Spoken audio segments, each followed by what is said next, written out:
In the meantime, the Iran war goes on, and if you've been following this, it is yet another phase of modern warfare.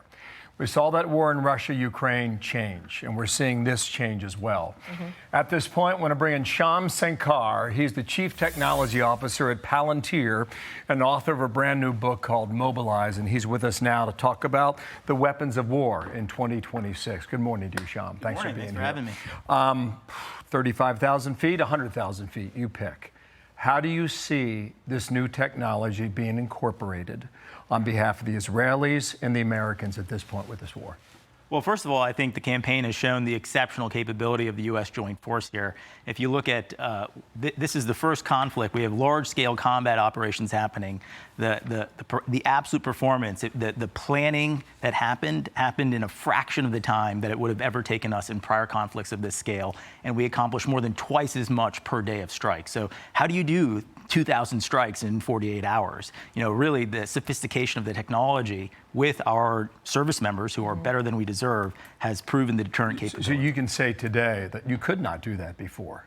No, absolutely. You would need many more months of planning to do that, for sure. And there's controversy surrounding the girls' school that was hit, and 175 girls were killed. That's what's been reported.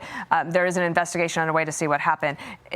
Obviously, nothing happens perfectly in war, and that's a tragic situation.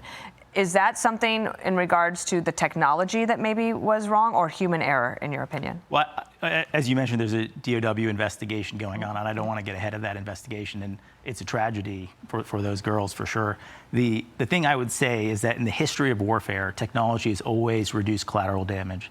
We forget that in World War II, only 6% of bombs dropped actually hit their target. There were 50,000 French civilians that were killed in the prep fires for Normandy. So I think, if I was to speculate, that getting the investigation will show that actually the incorporation of more sophisticated technologies would prevent collateral damage. Well, some things you said here about the war in Ukraine. We went through 10 years of production in 10 weeks. And we can talk about the stockpiles and what we do in terms of production. But one more question on AI. How do the war planners, or those who execute the war, how do they know when the handoff point is between a human and a computer? If the computer says, do this, and the human being says, that's not the right decision. Well, it always rests with the human. But I think a better way of thinking about it, rather than a back and forth, is Luke Skywalker and R2-D2. It's a team. You're building a team of human-computer symbiosis. It's an Iron Man suit for our uniformed service members to get more done. So instead of, you have a period of execution, instead of maybe one attempt at coming up with a plan, you have 30 attempts because of the leverage that you have from technology to do it. So you have a more refined plan, a more accurate plan, a more lethal plan that accomplishes your operational objectives. The world is basically watching until the Strait of Hormuz is open and safe and clear. Can technology be an answer to this problem? Well, no technology is some magical solution, but I think it's going to give us the unfair advantage that we deserve in this sort of fight. I would say the Strait of Hormuz underlines a bigger problem, really, that's been happening over the last 10 years or so, which is the loss of deterrence, the importance of securing our supply chains. You can see what happens when the adversary is able to hold global trade hostage. This happened with the Houthis in the Red Sea. And we need to be very clear-eyed about making sure that our economic prosperity and the supply chains of the world remain open and unencumbered. How do we do that? I mean, what I just read is stunning. 10 years of production burned through in 10 weeks' time. And some of the reporting suggests that we're doing that right now, and so too are the Israelis. I think one of the calculations we got wrong after the end of the Cold War was thinking that our stockpile was going to be the deterrent. You go back to the annexation of Crimea in 14, the militarization of the Spratlys in 15, thing after thing over the last decade, and what you see is this gradual erosion of deterrence. And what Ukraine really should have been a Sputnik moment for is the realization that, hey, we got this wrong. It's the factory. It's the ability to generate the stockpile in a relevant timeline. That is the deterrent. And this conflict only underscores that. And there's an opportunity now to go fire up the arsenal of democracy. Shyam, I think you talk about this in your book, Mobilize.